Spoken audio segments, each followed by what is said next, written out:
sound. There we go. Good morning, everyone. Oh, I have in my heart a song. I'm thinking about, I can see clearly now, the snow has gone. Yeah? It's gonna be a bright, sunshiny day. So let's try it again. Good morning, everyone. Good morning, and welcome to the Unitarian Universalist Society of Bangor. My name is Reverend Drew Moeller. I use he, him pronouns, and I want to welcome all of you who are present here in the sanctuary on this sunny but kind of weird weather outside sort of day. I also want to invite all of you who are joining us from the comfort of your own homes. You are wise. The roads aren't too bad, but they can be a little slippery right now. Today we are going to be, our theme is talking about transformation, which seems appropriate given the storm that just passed. And we're also going to honor Maple Syrup Sunday with our annual maple syrup ritual. So we'll add a little sweetness to the end of the service with a little sample of syrup. Before we get started, I know that we have quite a few announcements, and today we are so blessed to have Lori Cartier, our worship chair, being our worship associate too. So I'm going to invite Lori to come up and offer announcements. Okay, thank you for coming out on this snow morning. So the announcements. One thing that is happening is that we are in the process of doing a survey, and anyone with email should have gotten a link to the survey in your email. If you didn't, you can email Christine at uubangor@gmail.com, and she will send you the link. My link got stuck in my promotions file if you have Gmail, so you might want to check and see if it came through in a different way than in your regular mail if you didn't get it. And if you want to do it on paper, if you want to do it on paper, you can do it, there's out, I think in the Dorothy or somewhere, there are paper copies that you can do and mail back in. It's really important that we all take time for this survey. And today is the culmination of our March pledge drive. If you haven't already given us your pledge for the year, then just all you have to do, especially Zoomies, if you were going to do it when you came and you didn't come, just go and send an email to Amy Starkey Lamb and let her know what you're able to do this year. Really helps, because otherwise we're going to have to start making phone calls. So please get your pledge in. We do have Hard copies. Pledge cards right down there by the treasure box. So that's an easy way to do it. And if you just text somebody, we can fill it out for you. So don't hesitate. Anybody got a treasure to put in? No? You look like you want to do something, Marissa. I thought you were coming up to put your treasure in the box. Oh, you're just coming up to get a card? Oh, good. Distribute them around. Excellent. So after our service today, we are having our variety show and tapas feast, and that is going to be in downstairs in the vestry. It should be really, really fun. There's just some wonderful acts that are going to be taking place, and those of you who didn't make it in but you're on Zoom, come on down and make sure that you come to that, because it's unless we figure out a way to stream it on Facebook, it's not going to be streamed. So let me see, the auction is coming up on April the 6th, and we have some really amazing things. You can get a list from Christine, or you can go on our website and see a slideshow that shows you all the different items to bid for. They're really, really awesome. And on April 3rd and 10th on Zoom, 3rd live, there's going to be classes called New to UU. So anyone who is interested in finding out more about being a UU and or more about this church, UU Church, please plan to come to those classes. So I think that does the announcements. I will turn it back over to Reverend Drew.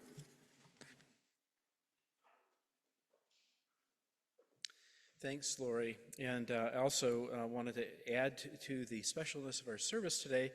Karen Childs is going to be part of the sermon dialogue part and also offering our children's stories. So it's kind of nice to have Karen with us up here for part of the service. Let us all take a moment to just take a couple deep breaths and come into this space as we listen to these words. Come into this place where certainty transforms to questions. This place that takes what is and imagines what it can be. Welcome to this place where what is fixed begins to shift, where rigidity embraces unfolding as we join in the dance of transformation. Welcome to this moment of change where together we transfigure and transcend together.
Beautiful, Jack. Thank you. Lighting our chalice this morning is Suzanne Kelly.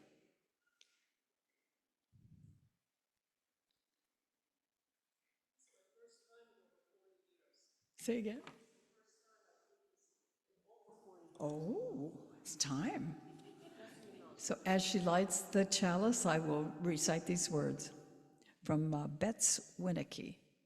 May this flame, symbol of transformation since time began, fire our curiosity, strengthen our wills, and sustain our courage as we seek what is good within and around us. Blessed be. Our opening hymn this morning is number 397, Morning Has Come, in your gray hymnal.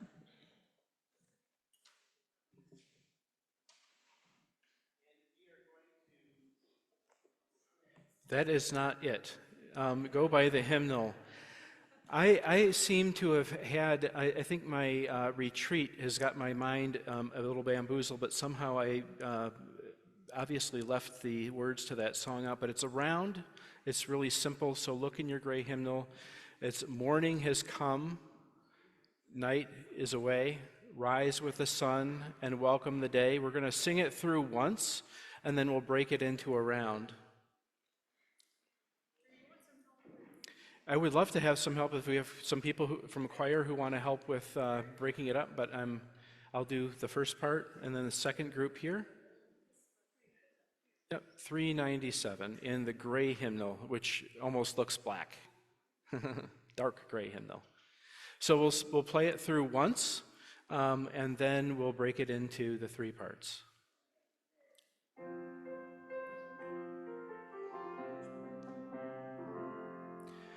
Morning.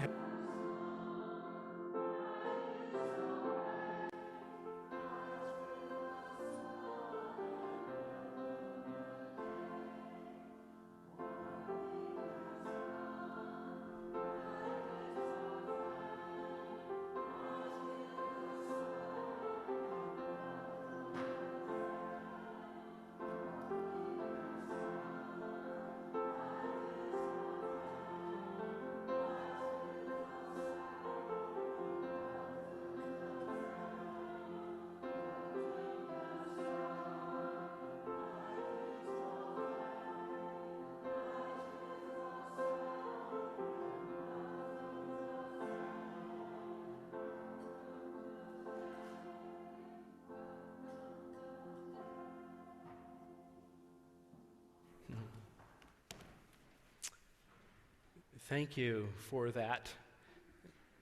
Rolling with things, which seems to be a lot that happens on snowy days. I'm going to have Karen come forward now to offer our children's story. Me, right? Come up and hang out with me, And friends. yeah, let's have our young people come forward to join her. Bringing my little friend Jet Pig up here. Because we have a little story today. It has the cutest little pig in it. For those of you who don't know what Jet Pig is, we have these newly presented way of doing our principles, which are our values, and the first letter for each one of those spells out Jet Pig, which is why I'm talking about Jet Pig. So we've got justice and equity and transformation and pluralism and independence and generosity. And there's a cute pig in here, so there's a correlation. Yeah, so today's story, isn't he cute? I think they're gonna be up there too, so if you can't see the pictures, they'll be up there. Oh, I think people can see it. So this is called Maybe, and it is by Kobi Yamada.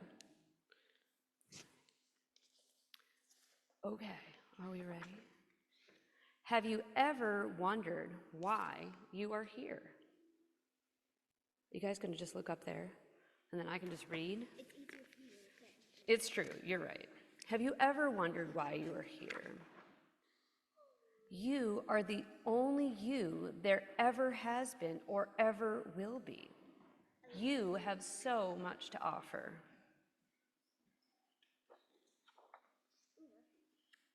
Maybe you will invent something that no one has ever seen before. This is my favorite page. It's so pretty. I did it wrong. Maybe you will build things that reach high into the sky.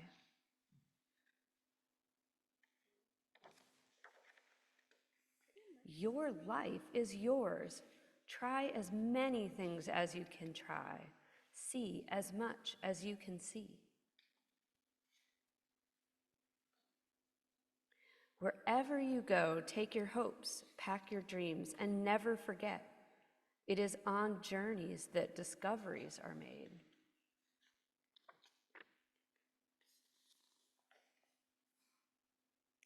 Maybe you will help others see the beauty in each day.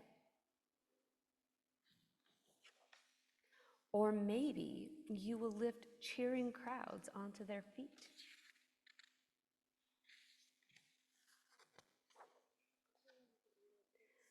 Do everything with love. Follow your heart and see where it leads you. On our little poster, Jet Pig is on the rocket fueled by love. I just wanted to point out. Maybe you are here to shine a light into places that have been dark for far too long. Maybe you will speak up for those who can't speak for themselves. I know. Maybe you are here to help in ways that only you can. So cute, isn't it? There will be struggles, there will be fears, and it won't always be easy. At times, things will feel really hard, and you might make a mess of things. You might fall down.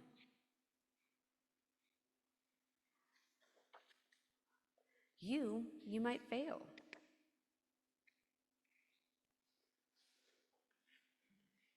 But you will also get back up, and you will rise a little stronger and a little taller, because there is more inside of you than you know. And this world needs your gifts and your talents and your big ideas. And maybe you're just getting started. I'll answer your question in a second. What if you were only scratching the surface of what you can do and who you can be? What if you have talents you haven't discovered yet? There is something powerful, even magical about you. You already have everything it takes to do big things. Maybe you have no idea just how good you can really be. And maybe you don't know how much you matter. But maybe, just maybe, the world has been waiting centuries for someone exactly like you.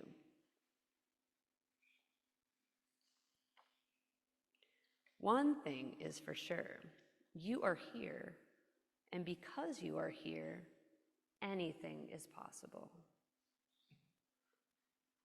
And that little piggy that's right there, you guys can see him downstairs when you go down to classes. We have this flying piggy with a jetpack hanging out above the welcoming table down there, so you'll have to take a look for him. The end. Thanks for listening to my story. Did you have a question, Alex? If you go back to the page where she was writing the page, Yes. the piggy's leg, piggy claw, because not that one, the next one after that. The one before or after? The piggy is a butterfly. The piggy, oh, it's foreshadowing of the flying, isn't it? Nice look. Awesome. All right, we're gonna head, if you guys have any other questions. Anybody have any more questions? What's your question? Why is she wearing like a bird head? Not like a bird head, I think that's just part of her imaginative process. I would wear a bird mask hat if I could. If I had one, I would wear it. I know, right? Would you wear it? Probably. Why not? Why not? If I had one, I would just put it on and I would just be like, rawr. I agree. We're gonna head down to our classes, but we're gonna walk. We're gonna walk.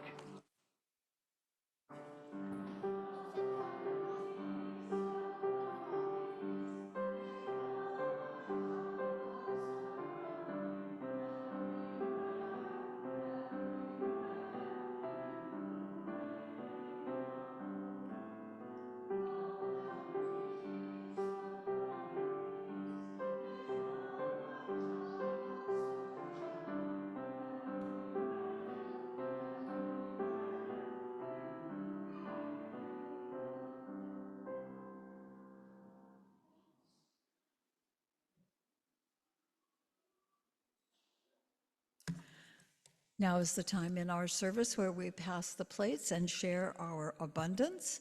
The half of the, our share of the plate this month, for the month of March, is with the MUSON, the Maine UU State Advocacy Network. So thank you for your generosity.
It's with gratitude that we receive this morning's offering to support this community and MUSON, the Maine Unitarian Universalist State Advocacy Network, Breathe. Thank you.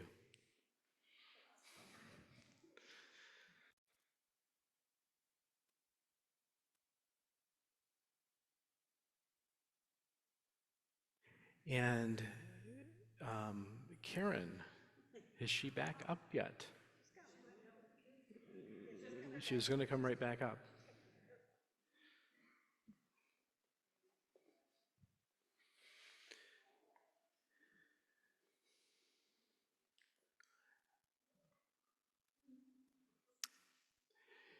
This is the way church works sometimes, that just a quick run downstairs takes an extra moment or two. So what I'm going to do is just give a little introduction to our topic this morning, and I'll leave the lead-in part for Karen when she gets up here, so we can kind of keep things moving along a little bit. This fall, Karen had a conversation with one of her colleagues, Carney McRae, down in Rockland, and also a friend, I believe, of Kathy Elliott's, and brought to our awareness that the New England region of the Unitarian Universalist Association was putting on a series of workshops called Contextual Learning Workshops that are focused on building beloved intergenerational community. And a couple of us kind of scrambled together. Karen signed up for it, but they wouldn't let her sign up unless she had several other people do it. So she put the word out, and several of us signed up to participate in this workshop. And it's been really kind of an eye-opening experience, an opportunity to learn more about how different generations approach spiritual life and church community. And so from our conversations on this topic, Karen and I thought it would be really lovely to put together a little bit of a dialogue to talk about some of the things that we're learning. In addition to Karen and I, Kathy Elliott and Eleanor Steele have also participated in some of the conversations. The concepts that we're going to be talking about they're some generalizations, right? And so we need to be careful that as we're talking about some of the ways that different generations relate and whatnot, we just want to be mindful that these are tendencies based on research that sociologists have put together, but it doesn't mean that everybody in that particular generation or that perspective comes from that or has that particular way of relating or being in the world. And welcome, Karen. I just kind of got started with the introduction. I appreciate you did. I have like 4 jobs this morning. We're doing it. So yeah, good. So to get us started, just to provide some background information, Karen's going to give us a little background on some of the living generations right now that make up our beloved community, and looking at some of the attributes of that. And I think there's a slide. Ben, there's a slide. It has like people at the top of it. Thank you. It's really small. I don't know how helpful that's going to be. But I'm going to go through a little bit of what's up here. So this is showing 6 different generations. Thank you for moving over. I found this chart online, and it shares some common tendencies that folks group together in like 15 to 20-year spans that are called generations. And generally, folks inside of these demographics have gone through similar life experiences that lead to some similar upbringings. So we have the silent generation, which is born from 1925 to 1945. The baby boomers, which is from 1945 to 1964. And I've seen some stuff in there where some of these generations kind of get split in half, but. And then Generation X, which is from 1965 to 1979, and Millennials from 1980 to 1994, Generation Z from 1995 to 2009, and Generation Alpha from 2010 to 2024. So on here, kind of small, I don't know if you can see it, but there's a row with music, and I thought I would talk about music because that's something that we've all experienced. So there's different examples in here of sort of the cutting edge technology, the technology people were wanting to get into as young people. And these devices, of course, bleed over into future generations and keep using them, but I think you'll get the drift of this. So for the silent generation, that would have been like the record player. That would have been like that new piece of technology. For baby boomers, it was the cassette. When the cassette came out, that was really new. Gen X would have been Walkmans, where you get to take your cassette player wherever you go. For the millennials, it was iPods, everything becoming more of a digital music experience. And Generation Z, which are 20-somethings, we had a lot more streaming music, so that would be like Spotify. And then our youngest ones, now we have smart speakers in our house, and you can just be like, hey, Alexa, play this song. And it just comes out of the air for you. I see. So I'm also noticing that looking at these different generations and their ways that they're used to enjoying music, that there are also other attributes like approaches to communication, to leadership styles, and even basic things like needs, like childcare and such. There are also different ways that each generational group might approach receiving spiritual nourishment. For instance, millennials might prefer to have a dinner gathering to explore and discuss spiritual matters rather than attending a Sunday morning service. And like boomers, on the other hand, might prefer to meet during the day, or they might prefer a more traditional Sunday morning worship to feel like their spiritual needs are being met. And it's not one that's better than the other. It's more that it's about preference based on like needs and their availability and the time that they have in their day. Yeah, and one of the reasons I think it's really important for us to talk about this and think about this is to understand that as a congregation, for us to be able to continue to thrive and survive, we need to be able to relate to people in different age groups. It suggests that the ways that we do things in our congregation might not always serve everyone's needs. The work is to identify our dominant culture and see then if there are ways that we can modify the way that we do things to make them more inclusive. Right. And that reminds me about one of our newly proposed UU values, pluralism. And pluralism means that two or more things can exist at the same time and they can all still be true. Good point. And I think that part of what it means to be a UU is to be open to new ways of doing things.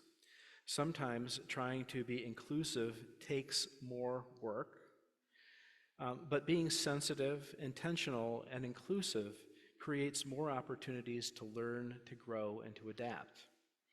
It also applies to the newly proposed principle of equity for reaching and connecting people in familiar ways that works best for them.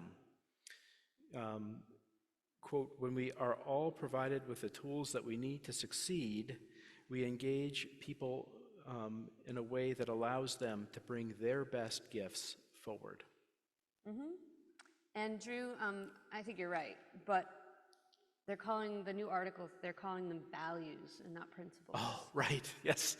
I guess that's my old habit of calling them principles. So yes, what I'm talking about is the value of equity. So what are some of the ways that we could adjust our practices to equitably connect with all these different generations of folks that are here in our community? There must be more than like one right way to do it.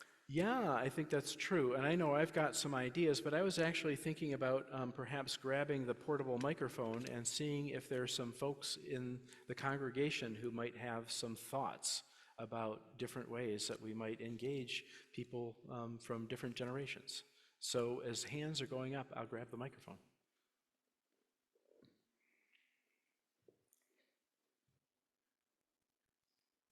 I have one. He's getting a microphone. Yeah. Anybody have any ideas about some different ways that we could engage in all of our generations? Do we have that on? There we go. Oh, there it I wonder if, okay, yeah.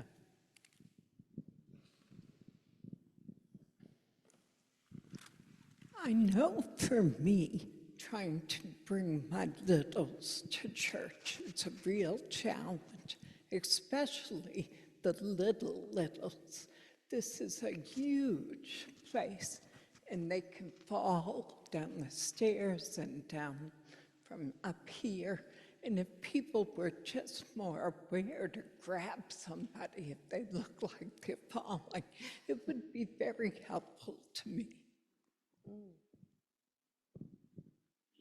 Anyone else? Do more different types of music so that we're appealing to the different generations musically. Yeah, like maybe bringing Barney into the service or something like that, right? Anybody? Or something better, okay. That might have been 25 years ago. See, this is the generation gap right there. From a communication standpoint, text versus email. Excellent point, yeah. Maybe we should ask Gen Z and Alpha to get their expertise on how, when they're online and so forth, to tell us how to distinguish truth from something else. I think they are becoming the experts on that. So that's kind of a comment like related to AI and a lot of the fake news and things like that. So they're learning how to sort through some of the noise and finding the truth underneath the noise. Okay. Going back to the first comment where grandparents are bringing small children, maybe we should set up some kind of a buddy system so that you always have somebody helping you with the little ones, getting them downstairs and getting them upstairs, and just kind of it could be informal, or it could be a sign up right that Sunday or something like that. It's a great idea. Any other? Nope, no. Okay. Okay. Any other thoughts? Yeah.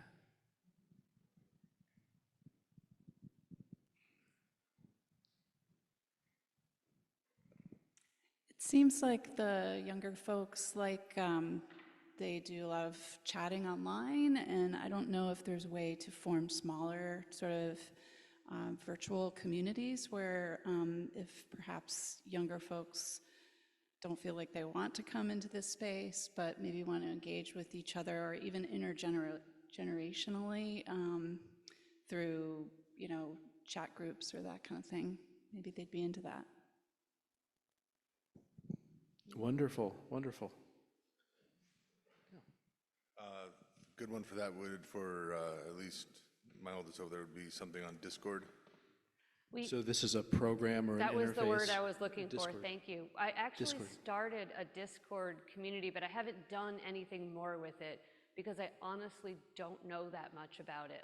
Many of my friends use it for a lot of things, but Discord is, could you tell us what Discord is? It's kind of the new version of the old chat rooms that us Gen Xers remember when Yahoo first came out, where, you'd have well, I was in Wisconsin at the time, so it'd be like, Wisconsin Packer fans, and you'd all be able to go on there and have various chat rooms separated out, and Discord is kind of able to make individual communities, so it's kind of nice that way. You see a lot of people doing that. It just kind of a chat room plus for us older folks, I guess. Yep. Yeah, great. Okay, Sue. I know that in other places, most young people that I know are asking for representation. And I challenge us to look at our committees and our councils and see if we have younger representation there. Okay. Anybody else? Lori? I know we've talked a lot about it, and it's difficult to make it happen, but we really hope in the worship department that we could include more generational involvement, different ages doing different things, the chalice lighting. There's all sorts of ways that we could incorporate them, but it takes a little planning, and we don't always have the time for that. So keep encouraging us. I would really encourage folks that want to have younger folks involved in their ministries to actually talk to them and not ask their parents to talk to them or ask me to talk to them, but actually go and talk to them. And they might have some other ideas of doing things that are completely different than the way we do it, and that's great and okay. Not just asking them to run something the way we've always run it, but ask them to pitch in and, you know, offer what they have. Yeah, yeah. John? Okay, this is a pretty raw idea, but I know there's a lot more younger people than us older people who are very, very conscious of the fact that we're trashing the planet, that we're leaving to them. So, geez, I don't know if our spiritual leader could in public say more provocative, extreme things that would attract, you know, you gotta get people's attention. Anyway, the messaging around the fact that we're leaving a pretty crappy planet to our children and grandchildren. Yeah, and one of the articles that we read for this, we listened to a sermon put on by a couple other Unitarian Universalist ministers who were talking a lot about a lot of older generations. We kind of grow up with a planet that, you know, was sustainable, or we thought was sustainable, and that a lot of the angst that parents and young people are facing is not so sure if that planet's going to be sustainable as they grow up and mature. Yeah. Okay. Any last thoughts before we go on? I'd love to just plug the survey for a second. That's a lot of these things would be great things to write down, and that just so that there's like a written record of things we've talked about. So if you've said something, consider adding that to, I feel like there's a place on the survey to like actually write some things down. So that would be a great place to put that so that it can be, like we can have it go forward, flesh it out, have other people's voices in that. Yeah, the survey is kind of the first step to the process of visioning process that we're going to start next fall. So it's really important that we get as many people to fill out that survey, and that is everybody from, I think it was 16 up, what? 14 up. So we hope that we can get that feedback. So, Lee. I can make sure, I have one right here. I can make sure I get one for you. Yep. Sure. And I'd like to suggest that a committee be made for that purpose of mixing it up, and that younger people be pulled into the visioning committee. Yeah, I think that, well, that's the intention that we've been talking about with the group, and we're also working for the youth who are younger than 14 of having some, or we're looking for in the visioning process some kind of focus groups or whatnot, that it's a face-to-face kind of thing instead of asking them to fill out a paper survey and that takes about 20 minutes to fill out. Yeah, so, yeah. Well, I want to thank you all for your sharing. Mm-hmm. Especially, you know, as we're learning to live more into our Unitarian Universalist Society of Bangor Covenant, where we, quote, strive to be a welcoming, inclusive, progressive community of spiritual seekers of all ages. We think that as we're looking at some of these things, that we can give ourselves some credit for some behaviors that we have been doing to foster an interconnection between generations.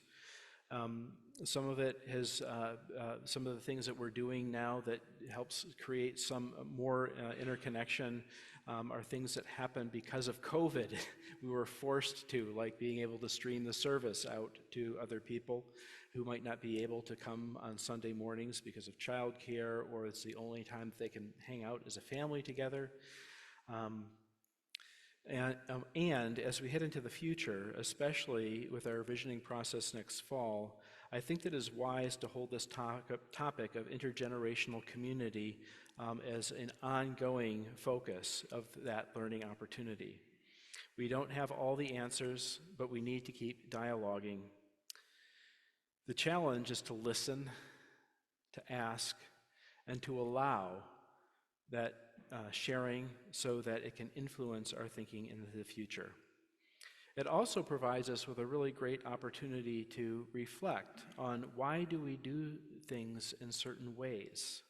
Is there a different way? A way that allows people to engage with their talents and their gifts so we can bring everybody's talents to bear in building our beloved community. So, yeah, that's great. Thank you, Karen. Thank I you for appreciate having you me coming up and upstairs. have really enjoyed engaging in this learning opportunity with you. It's been Yeah. really, really great. It has. And I'm going to go fix a TV now, because that was what I was in the midst of, was trying to get one of the TVs to go. So thank you all very much. Great, thank you.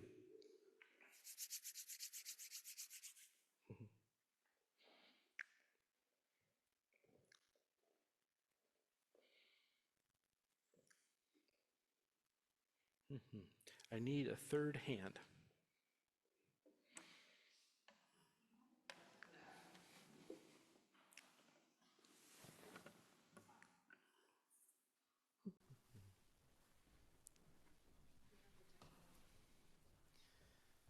There we go. So I'm going to sing a song here, and you're welcome to sing along on the chorus if you're familiar with it. And just as I was warming up, our wonderful, talented musician here, Jack, was riffing a little bit with me, so we're going to see if we can bring a little piano into the mix. This song, Some Days Are Diamonds and Some Days Are Stone, was written by Deanna K. Rose. And it was, when she wrote it and performed it, it never really became that big of a song, but John Denver recorded it, and it made it to the hit list. She wrote the song about her struggles with gender identity prior to her coming out as a trans woman. She stated that she felt that being in the music industry, she often felt she had to hide her desired identity from her music community. And respectively, she decided to use the images of diamonds and stone to reflect on her feminine and masculine sides. So.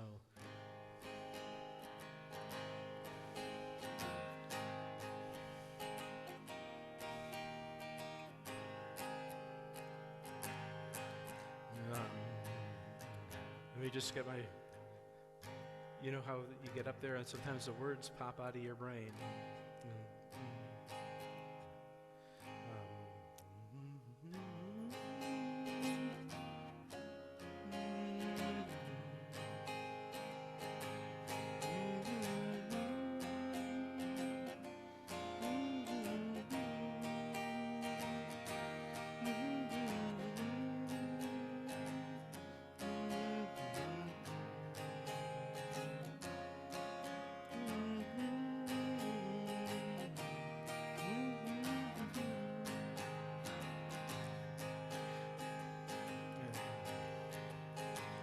Some days are diamonds, and some days are stone.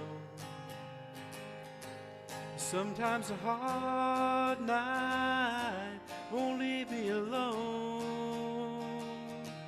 And sometimes the cold wind blows a chill in my bones.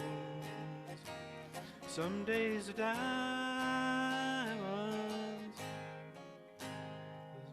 some days are stone. When you ask how I've been here without you, oh, I am off. When you ask how I've been here without you, I like to say that I'm fine, and I do. But we both know the truth is hard to come by. And if I told that truth, it's not really quite true. 'Cause some days are diamonds, and some days are stone. And sometimes a hard night won't leave me alone. And sometimes a cold wind blows a chill in my bones. 'Cause some days are diamonds, and some days are stone.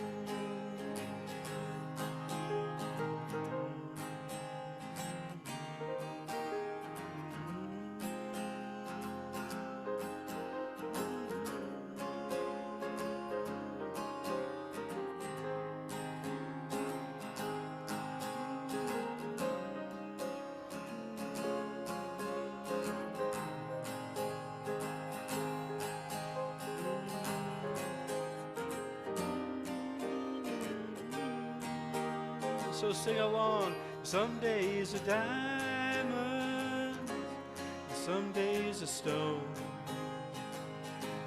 Sometimes the hard times won't leave me alone. Sometimes the cold wind blows a chill in my bones. And some days are diamonds, some days a stone. Now the face that I see in the mirror more and more is a strange one to me. More and more I can see there's a danger in becoming much more than I thought I could ever be. 'Cause some days are diamonds, and some days are stone. Sometimes the hard times won't leave me alone. And sometimes the cold wind blows a chill in my bones. Some days are diamonds, some days are stone.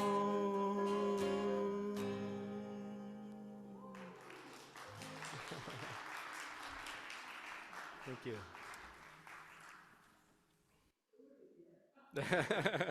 Well, maybe we can. I can do it at the coffee house.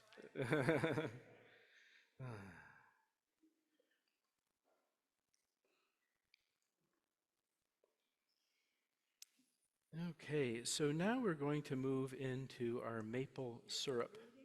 Yeah, let's do that right here.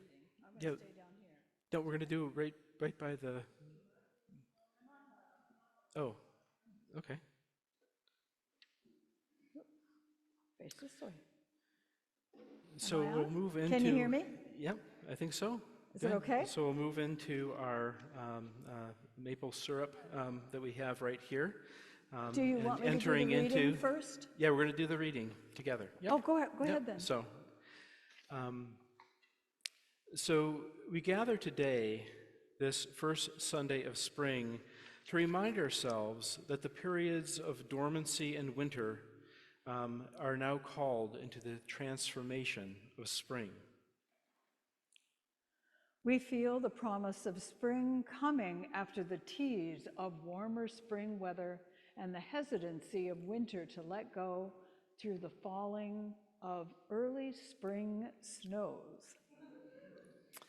And yet, even as the world is carpeted with fresh fallen snow, we sense something is moving. Something is calling us forward to transform into something beyond what we are today. Once again, the sweet sap of transformation is flowing through our veins, supplying the nurturance we need to journey into the next moment and the next, as life continues to move us forward into the future. So let us pause for a moment. Pause and remind ourselves that amidst all of life's challenges and tumult, and sometimes awkward situations, there is still sweetness.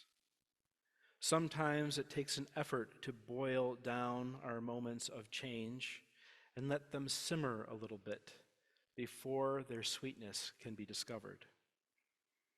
This is why we pause, to let the harshness of the world boil off, so we can learn that underneath the woe and the snow, we find the sweetness of life calling us back to healing and kindness that fosters a love of life and the miracle of being alive.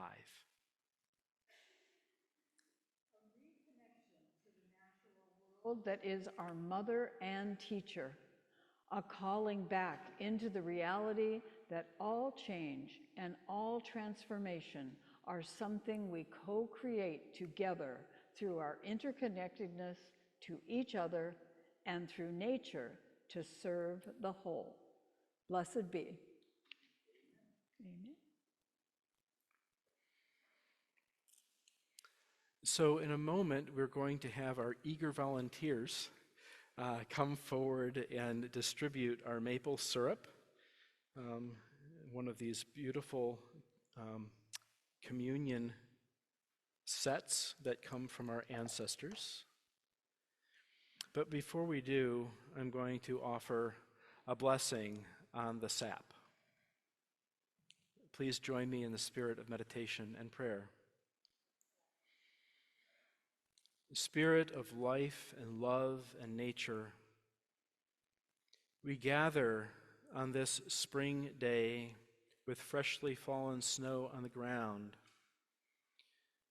to remind ourselves of the role of beloved community, of coming together and noticing the changing of the seasons, noticing the changing of our lives, noticing the ways that we are preparing ourselves to move into the future. Spirit, we honor the ancestors, particularly the Wabanaki people, who are the people who were stewards of this land for thousands, 10,000 years and more before we came here. People who lived in intimacy with the land, with nature, and the natural world, who learned this amazing secret of the sweetness of the sap of the maple tree. As we head into the warmer times and begin our transformation into summer and spring, let us sip and enjoy our sap, the sweetness that it brings, and take a moment to pause and reflect on the sweetness, the things that are sweet and alive in our lives right now that help propel us into the future. Blessed be. Amen.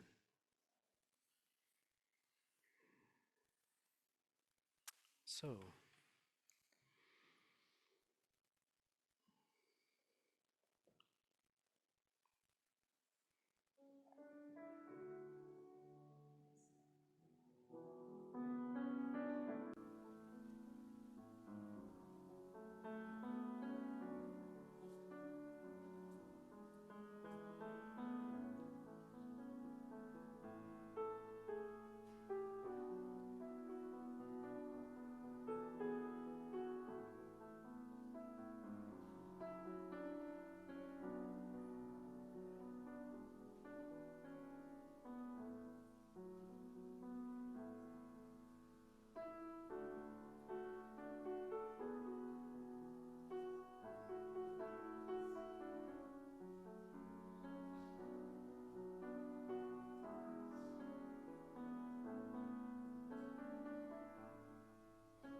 to life unfolding.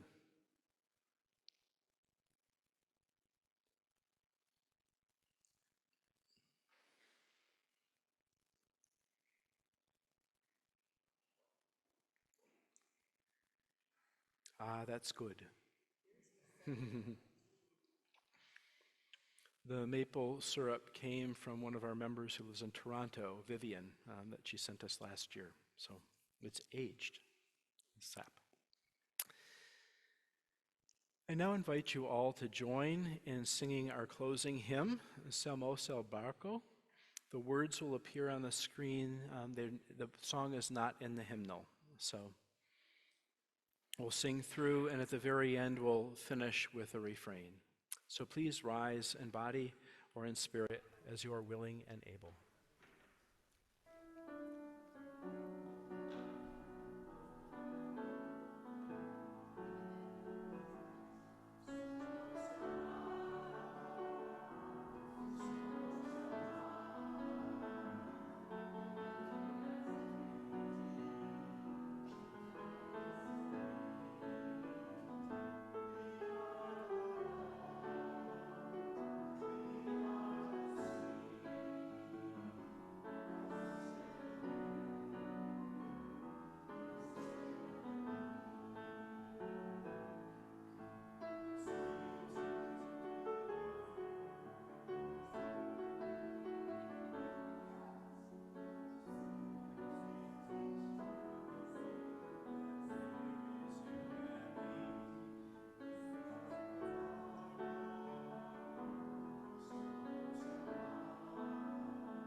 As we extinguish our Unitarian Universalist chalice flame, symbol of faith, hope, love, connection, and the boat that we sail on with many different generations, let us be mindful that although our time of worship has come to an end, our service to each other and the world has just begun. Blessed be.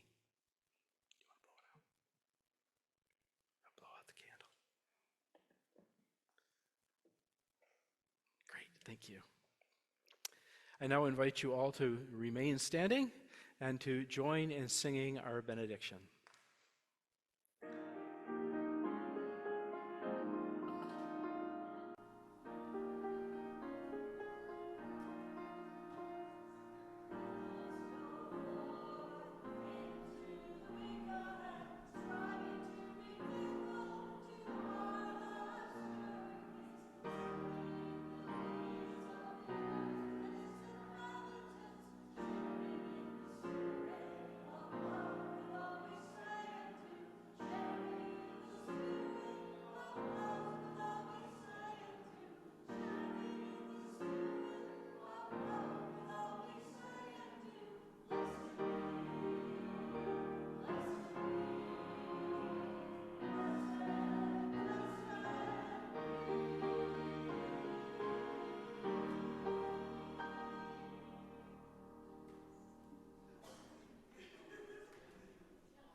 Thank you.